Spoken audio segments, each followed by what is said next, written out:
What's going on? What's Yo, going yo, on? yo, what's going on? Hey, it's your boy Sean. It's your boy Troy. We tapped We in. chat did again. Tapped in. I had to think about it this time. Make sure I ain't call myself Troy. Oh man, welcome back. Welcome back. We tapped in once again. Hey, appreciate y'all. Hey, if you're watching, like, comment, share. Especially if you're watching, comment. You know what I mean? We want to No see doubt. something on YouTube or you catching us on Facebook, on the Facebook Live. Hey, tap in with us. You know what I mean? We want to know what y'all thinking about in real time. We don't want to see you in the store or get a text later. Yo, man, I heard it. Right. We want to know in real time. We want to know you tapped into us. So appreciate y'all once again. Yeah, definitely, man. So it's good, man. How was your weeks, man? Man, we've been good, man. It's flying by. I almost forgot we supposed to be taping today, man. I was about to head out and go on another appointment. Hold on for a second, man. I got to get back to the crib. Man, listen, project after project after project, boy. I'm finally seeing the light at the end of the tunnel. That's what's up. That's what's Yeah. up. Shout out to the helpers. Oh yeah. Oh, no doubt, man. Yes, sir, Yes. man. Listen, there's still people out there that want to work and is willing to work, man. Hey, and do good work. And do great work. Do great work, man. man. I definitely appreciate it. Yeah, that's what's up, man. That's what's Yeah. up. But no, man, I've been tuning into these playoffs. I can say I'm a little bit surprised right now. You shocked? I'm a little shocked right now. Yeah. I'm a little shocked. And it's crazy because like OKC, they had their first game. They was up 14 points with 3 minutes left and lost that game. The second game kind of went high. I anticipated the series going, and then like last night again, they was up by a whole bunch. They walked them down, and then you know what I mean, ended up closing out the game. You know, I had a couple guys off the bench that had some good scoring nights. OKC outscored. I'm sorry, not OKC. The Pacers outscored them on the bench. I mean, and that was all the difference in the game. OKC is winning in the talent pool, but I think their confidence might be just a tad bit because they used to dominating. You know what I mean? But when they keep with Pacers so resilient, they keep coming back. That's the thing that's hurt. Like, wait a minute, man. And that's the thing. Like every other team, if they figure out, hey, when we up 15, we gotta play like the score's tied. Oh yeah. Every possession really does count because they really think they can win any game. Right. And they can close the gap quick. And man, they go on those big spurts fast, man. And so you think you up, you go down the court 3 times and miss 3 shots, and they hit 2 threes and a 2 down, the whole momentum of the game changed, and now you kind of pressing and doing things out of your character to try to make a bucket to stop the bleeding. So yeah, a good series, man. I really think this next game is going to determine how really a good series this is. Oh yeah. So if OKC can go back to Indiana and pick up a win, I think Indiana will start to feel the pressure because they know the next game is going to be in OKC. Yeah. Right? And if go OKC win that one, now Indiana knows we got to win. We got to win 2 games in a row to close this thing out. Right. We might be able to win at the crib, but when we go to OKC, you know what the vibes Oh yeah. The energy. Man, listen, they messing people money up though, man. I seen today your boy, man, they say Jay put a mill. And he tapped out already. A mill, man. I mean, it's like $1,000. Yeah, it's like a stack to him. Right. Yeah. Man. Which is crazy, man. Yeah. $1 million being like a stack. Yeah, listen, I can't even come home and tell my wife I lost a stack on a bet. Man, listen. You lost what for who? Yeah. I ain't say I haven't done it, but it's not something you don't want to make a familiarity. Yeah. That's what's up, man. So, I mean, on to our topics, man. Father's Day coming up. Yes, sir. Happy Father's Day. Early Father's Day to all the fathers, man. Yeah, to all the men out there. And so, what do you think the importance of having or the importance and difference of having a active father or an active father in the house. Mm. So when I say active father, it could be father's not father's not with the mother anymore, but plays a very pivotal role in the child's life. Uh-huh. So spend a lot of time with them and pour a lot of himself into his children, as opposed to a father who does the same thing, who's in the same household. Do you think it's a difference, and what role do you think that plays? I think it's a huge difference. I think you can be a great father inside or outside of the home, Mhm, but I can just speak from my experience. I had a father inside of the home, so mhm. it was a daily example. It was a daily set of eyes, things that my mom might have missed. He was always on top of it, and I was thinking about that because we always worked jobs where during the like when we was in school she was working, but when we came home she was home. Mhm. My dad, he may have worked the overnight shifts or night shift. So during those times as a young teenage boy, I knew what I could get over At when the nighttime, dad was there right? and when mom wasn't there. Not saying that mom didn't, see some things, but some things I just wouldn't try, So you knowing try what. more with your mom, Yeah, oh more yeah, with your mom than your with dad. my mom. So Okay, when I know my dad wouldn't be there, I can cook something up a little right, right. easy. So that's the importance of having a father in the house because lots of times we're depending on your background. Like we grew up in some spaces where we see a lot. You know Hmm. what I mean? And so it's nothing my boys can come in with the house recognized game. I see that coming. You might could tell your mom this story, this, that. You know what I mean? So, and if you're not if you're not a father in the home, you can do all the right things, make the phone calls, see your kids. But when it's one on one, Right, yeah, a teenage boy man can kind of do what he want to do with mom dudes. right, right. Yeah, and see, like the other thing where I think can, I'm not gonna say be an issue, but it devalues some of what the active father is doing is when he may have a set of rules, a set of standards that he Mm, hold the child to, right, but then the child has to go back home into this other environment. So right. even though y'all co-parenting, that his absence allows for kind of the same thing that you had with the dual parent Right. household. The enforcer or the role that he plays isn't present, and so the kid is allowed to be able to kind of go against Yeah. the the rules that the father's already put in place. Hmm. And I'm not saying that that's the case in all households, but it's just a natural thing for a kid to do. If I Yeah. can get away with more stuff over here, even though I know your standard is this, I'm gonna get it. I'm gonna do the most. Oh yeah. If I can. And so I think it makes it that consistency thing makes it a little bit harder. Oh yeah. When you're active and you're not in the same household. What I mean? And then it's the family of the other parent as well, because Right. there's a whole nother set of rules. Because the mom or dad might have a set of rules, but then you got grandma. What I mean? Right. Right. You got all these other things that you really can't even control Hmm. or even speak to. Like when you together, and you married, and kids go over your wife's mom's house or whatever, Hmm. you can be like, "Hey, look, they can't be doing this over here." What I mean? And Right.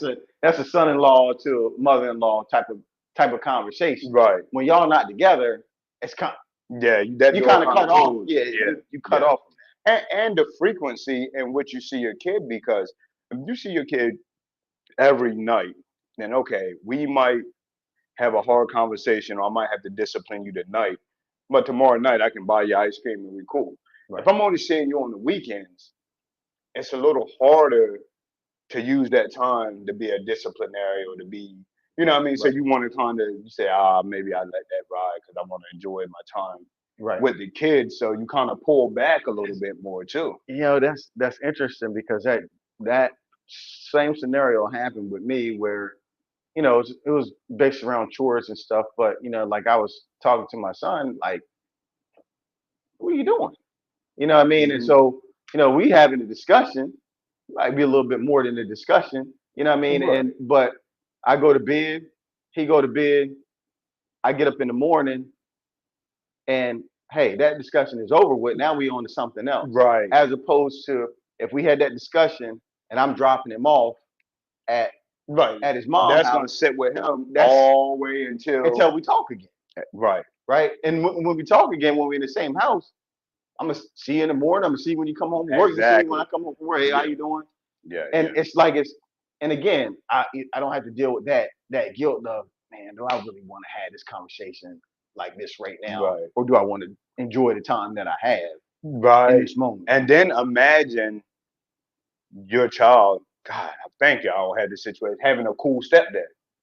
So he jumped into the car and steppa's, oh yeah, but my stepdad taking me to this game, this, that, and the third. So now you feel the burden to be, you got to one up, you got to one up him. So I'm sure it could become a challenge. Right. Ooh, yeah, nah. So like honestly, and that's why it's so important to when you decide you want to have kids, man, you want to try to make the best decision as possible. Oh yeah. I mean, because it's one that you gotta live with for the rest of your life. Oh yeah. You know, as a parent. And so why not wait until you find that person that you like, yeah, I can build something with this person, as opposed to, hey, this feels good right now, you know what I mean, but I'm not ready to make no commitment. Yeah. And then next thing you know, you made a commitment without making a commitment. And you can't run from it. It's there, regardless. It's there. Yeah. So I would love to hear from people on both sides of the coin, man. I know a lot of great fathers who are not in the home, and I would love to hear about you guys' experience. What it parent from the outside. Yeah, for sure. And so when we speak, when we talking about that, talking about picking the right person to raise your kids with, what's your thoughts on when you first start dating a woman and how available she is to you? Like, is that if she constantly reaching out to you, or she answered the phone as soon as you call, like what kind of picture does that paint in your mind? Man, I'm so far removed, but I know back and our high school days and all that, we had rules. You had the 2-day rule. You get the number. You say, I'm gonna fall back for about 2 days, but when you hit that number, you gotta think we was calling from house phones. Right. Yeah, man, I want to pick up. I'm excited. So you pick that thing up right then. I expect for you to be available. But on the other end of the coin, you talk to some females, they'll say, hey, man, I see him calling, but I'm not going to pick up because I seem too eager. Right. And what they call thirst. You know what I mean? You seem too thirsty. Yeah. What do you think? I think it's different. I think when we was coming up, it's different than what it is now, because you don't have the access to. Because a lot of times now they might not. It might, what's your Instagram? What's your handles? Yeah, they just want to find out. Boom, boom. Yeah. So like they know they can be voyeurs of your life before they even decide they want to try to interact with you. Oh yeah, they're the research. They can research it. Yeah, right. And so I think even in this day and age, and I'm just speaking from the hunter perspective. You want to hunt. You know what I mean? Yeah. Like you want to hunt. That's really what allows you to be able to get the different layers of a person. Right? Don't give me everything at one time. And this is just my perspective. Some guys might want you to give it all away, right then and there. But to me, it's like, if it's that easy, then I don't really want it. But then it depends on the level of individual you perceive yourself to be. Because if I perceive myself to be a prize, hey, and I got options, and when I hit your line, if you don't pick up, then on to the next. And if they know that, then they're gonna be a little eager to, hey, I'm gonna get my position. You know what I mean? And not all men or women have that luxury, right? But hey, some people. So do you think that thought process It could be for everybody. You know, where you at in your stage, you may feel like, okay, well, for the people I'm around and things like that, I am the catch, It right? should be. I But mean, yeah. and at another level, you know what I mean? But there's levels to this thing. Yeah, yeah. You know what I mean? You the catch for here, Yeah, in this circle. for this Yeah. circle. But you know, there's bigger circles out there. Right. And that's the thing. I think I might have talked about that last week. Is you know when you have that confidence Hmm. and that aura of we did. You know, if you feel like you are who you are, and it don't matter how much money you make or how many people is attracted to you, or you know, what I mean, whatever your status is in this world, you're still not a better person than me. Right. And you know, what I mean, I bring value. You know, just me That's it. being me, I'm enough. Right. You know what I mean? If I'm not enough for you, guess what? I'm enough for somebody. See, man, that's the key word. Just saying that I'm enough.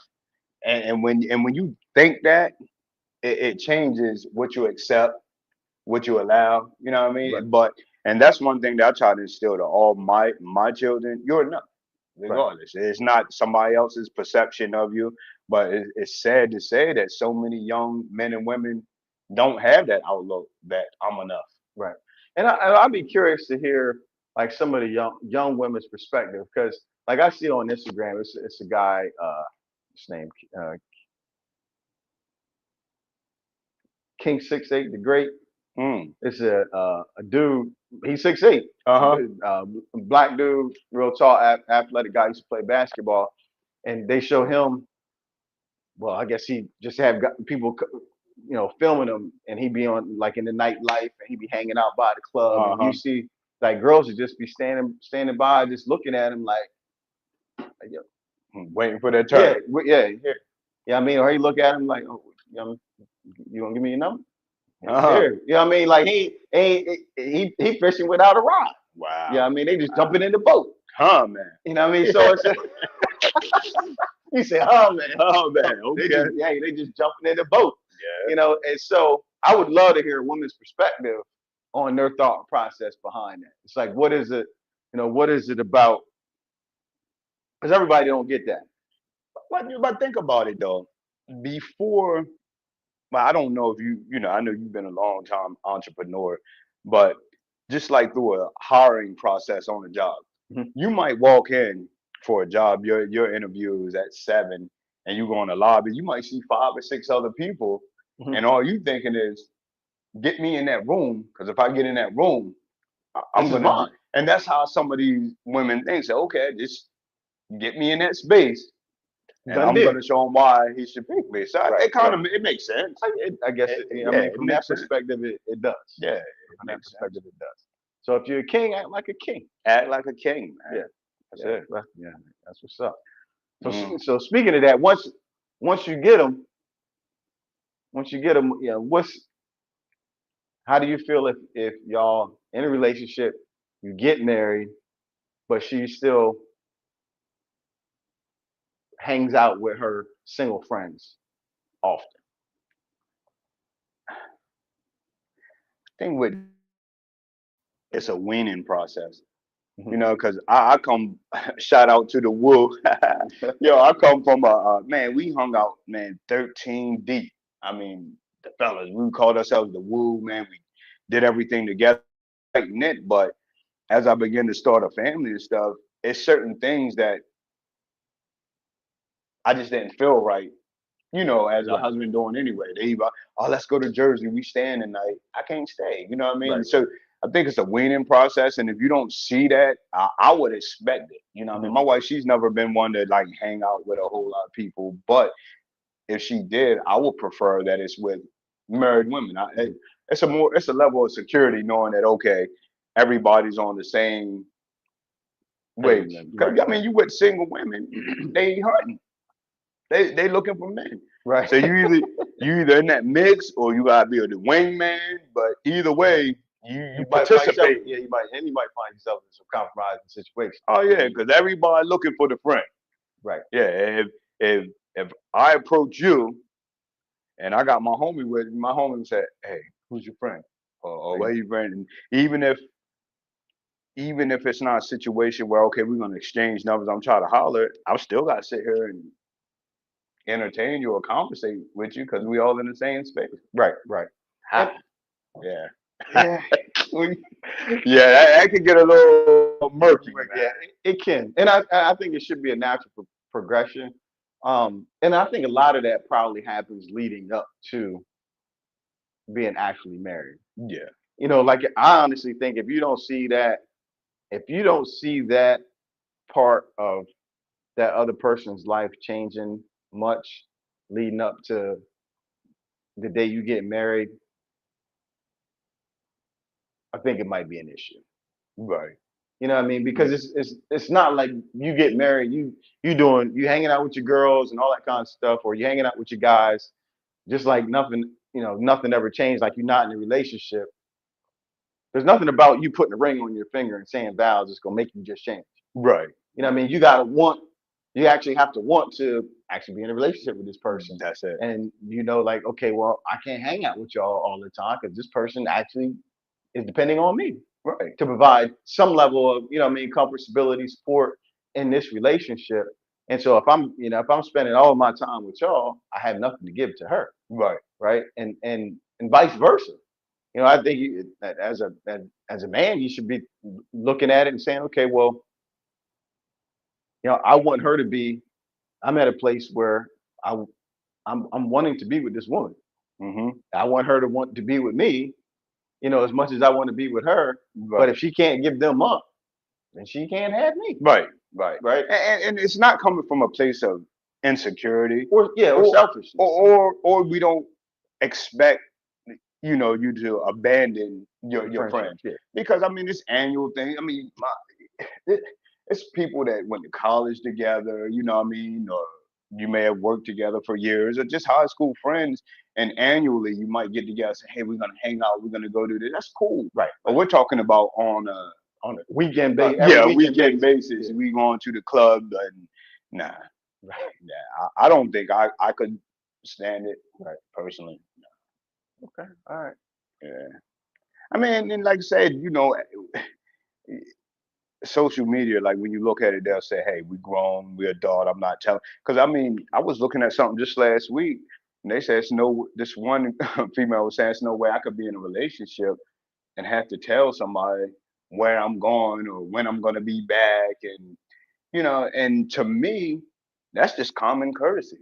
Right. And maybe my wife has me trained well now. I mean, she could be at work, and if I decide that my paths are going to change for that day, I might say, "Hey, man, I was gonna go here, but I'm gonna shoot down here and do this and that." Third, that's just out of courtesy. Courtesy, yeah, right. Yeah, and courtesy and a level of respect. Yeah. I mean, it's like I don't want you to. One, I don't want you to have a reason to feel any type of way about where I'm at or what I'm doing. But for two, if you said to me, "Hey, I'm gonna be here" or whatever, and I go by, I don't even want to say it like that. Just say you say you're gonna be somewhere, and I'm somewhere else, and the place that I'm at, you're supposed to be far away from here, and then I ride past you. It's like, yeah. It's gonna create some type of curiosity. Yeah. Right. And I mean that's just I think that's just a level of respect, and being comfortable. I don't think that that's a necessity. That's something that has to be done. But it's like anytime you think that there's something that could cause some doubt or some issues where nothing needs to be there, and that trust can still stay the same. I think you just had a courtesy and you shared it. Oh yeah. And circling back to what we was talking about, just like hanging out with your unmarried friends and stuff, like that old adage they say, "Birds of a feather flock together." I mean, I got homies that we live totally different lives. You know what I mean?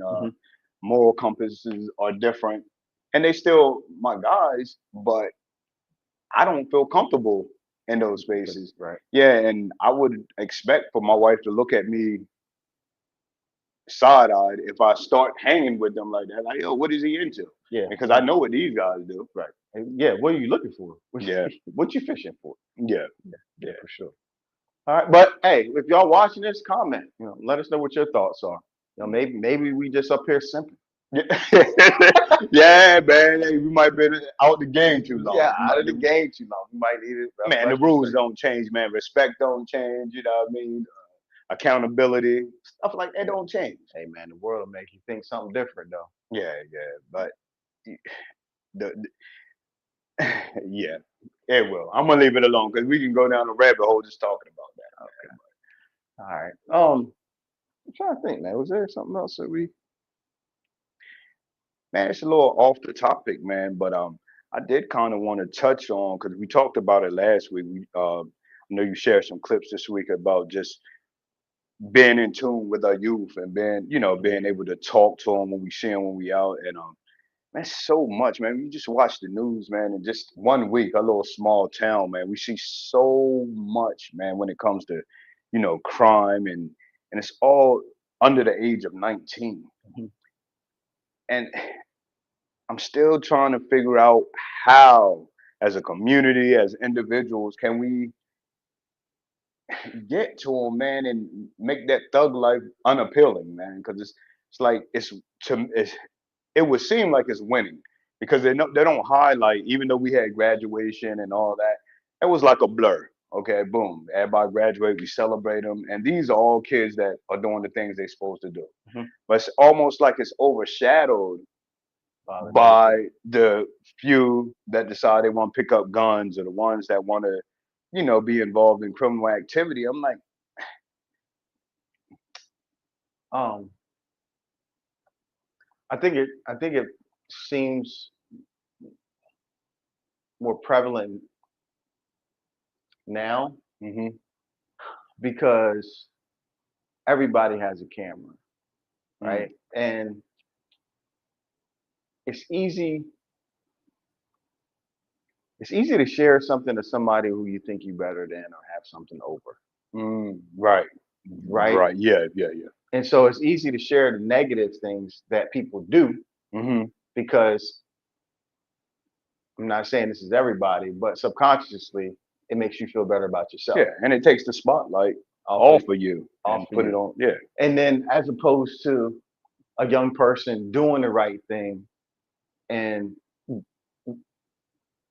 chasing their dreams Mm-hmm. might make you feel a little insecure, which means that you're not going to share the wins that you see like Right. the losses that you see. Yeah, and that's what we said. And Yeah. that's what we keep seeing. Mm-hmm. But the crazy thing is like is that sometimes those losses or the negative things are it's twisted because it's almost like people look up to that. Oh yeah. Like they themselves more likely to do that negative thing than they would to do the positive thing. Yeah. And it's like, why? Because that way is so easy.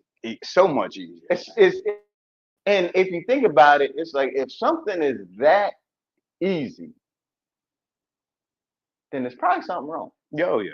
Oh yeah. And the stakes are much higher. Right. Yeah, they playing a game that they don't realize that the stakes are much higher. Right. Man. And you know what I mean? And the consequences and the hurt, not only for your personal family, but other people's family Yeah. and the people, you know what I mean, your friends, the people who love you and willing to stick by your side, you take them on that journey with you.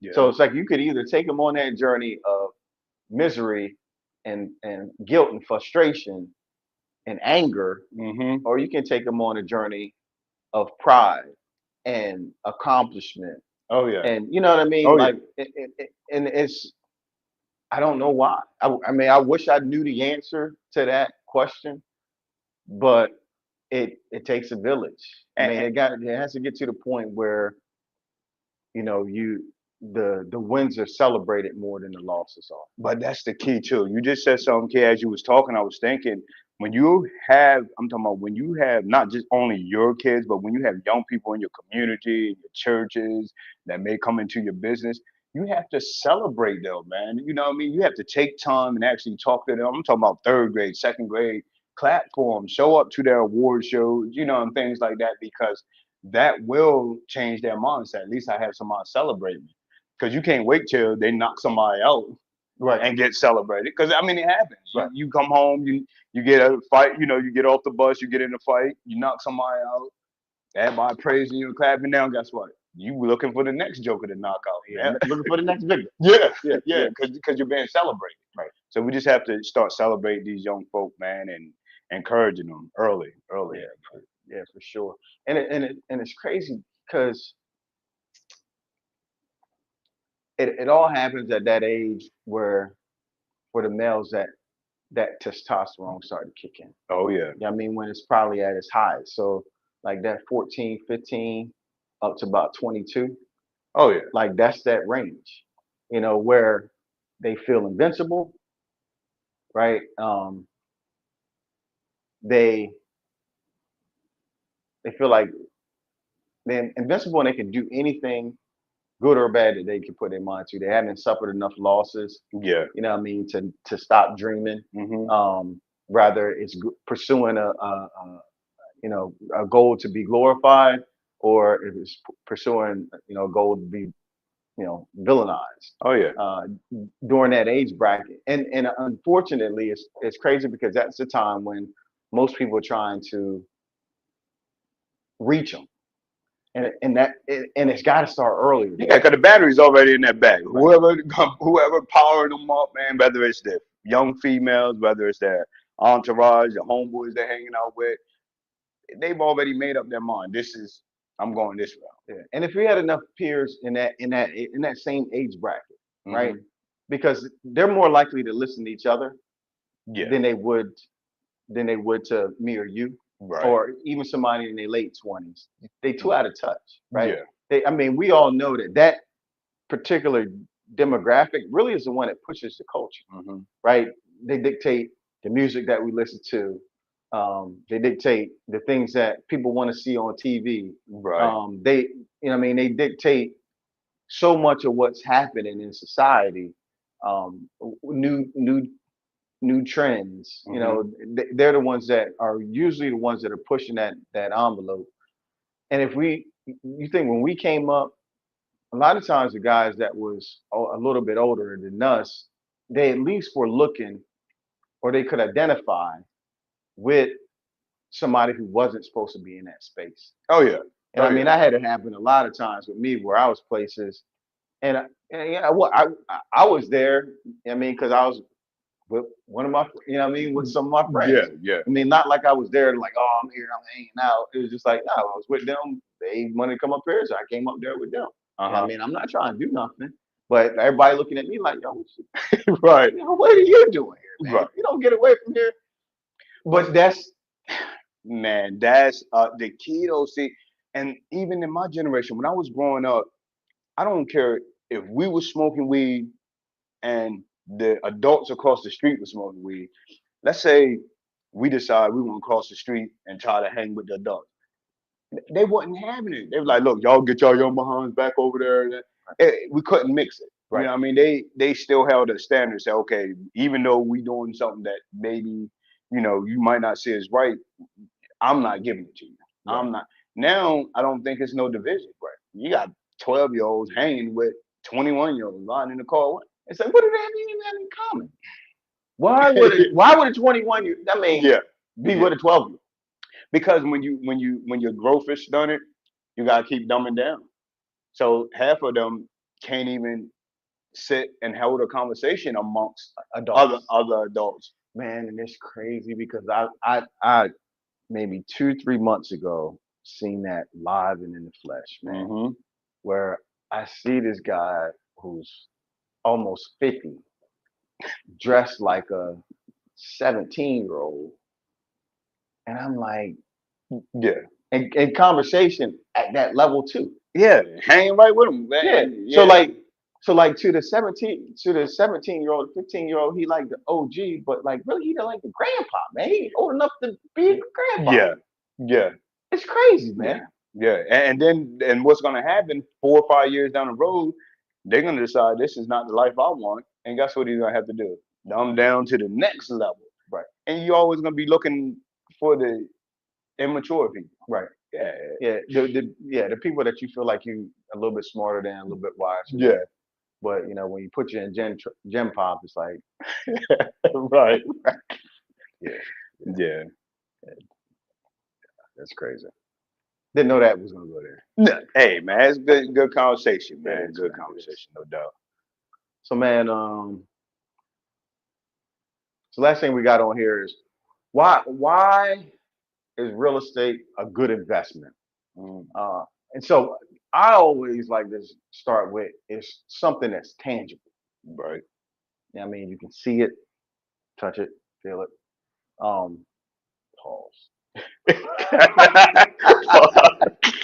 That's a pause moment. Yeah. All right, man. Come on.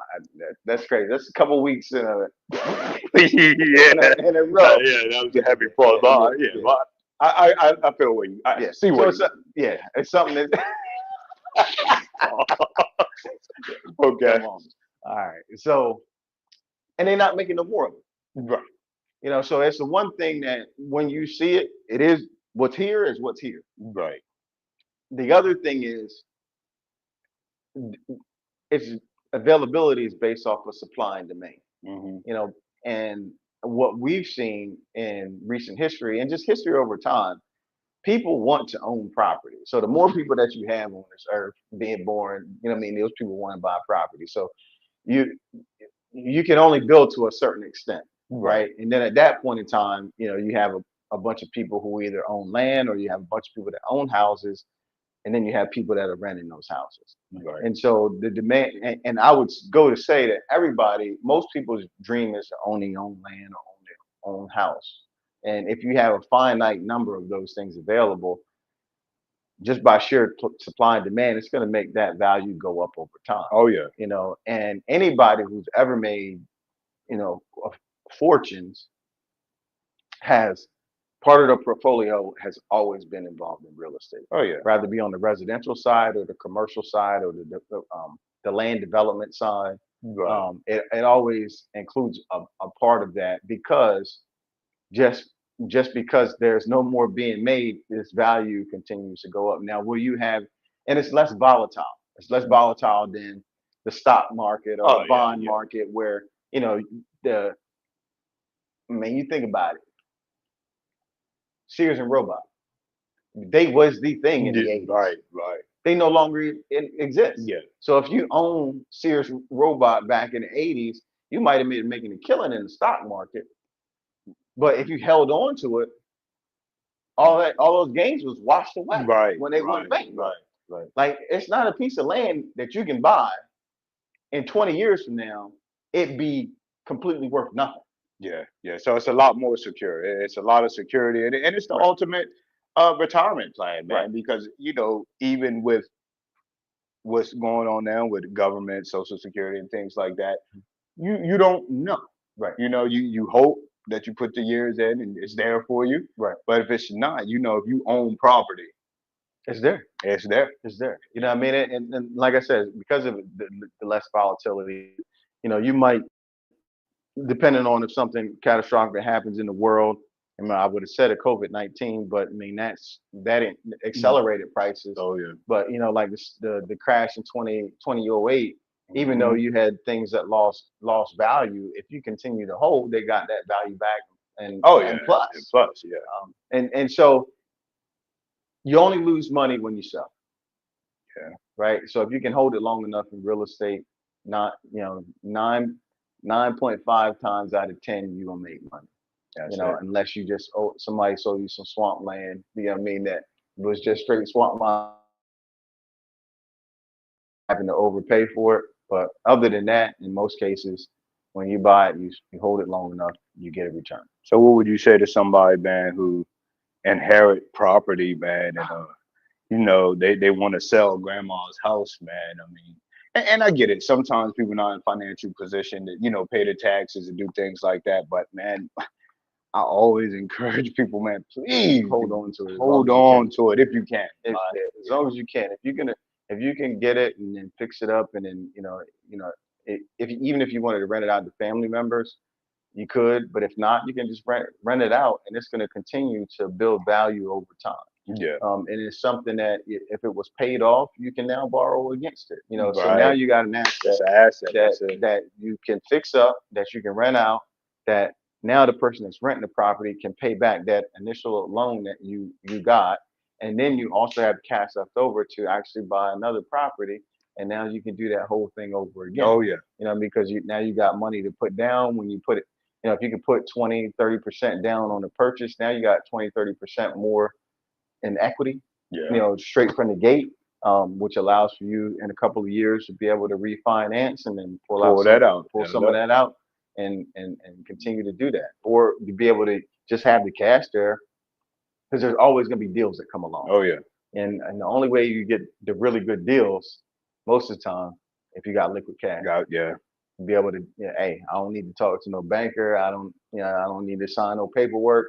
I just need to go into this bank and just fill out this withdrawal or give me this check. I need my money. That's it. And so, that's, certainly where to be, where the value is. No doubt. No doubt. So cool, man. So that's pretty much all we got for tonight, man. We appreciate y'all joining in. Again, like, comment, share, Facebook, Instagram, YouTube, TikTok. The whole nine, man. The whole nine. And stay tapped in. Hey, we appreciate y'all. Peace. Peace.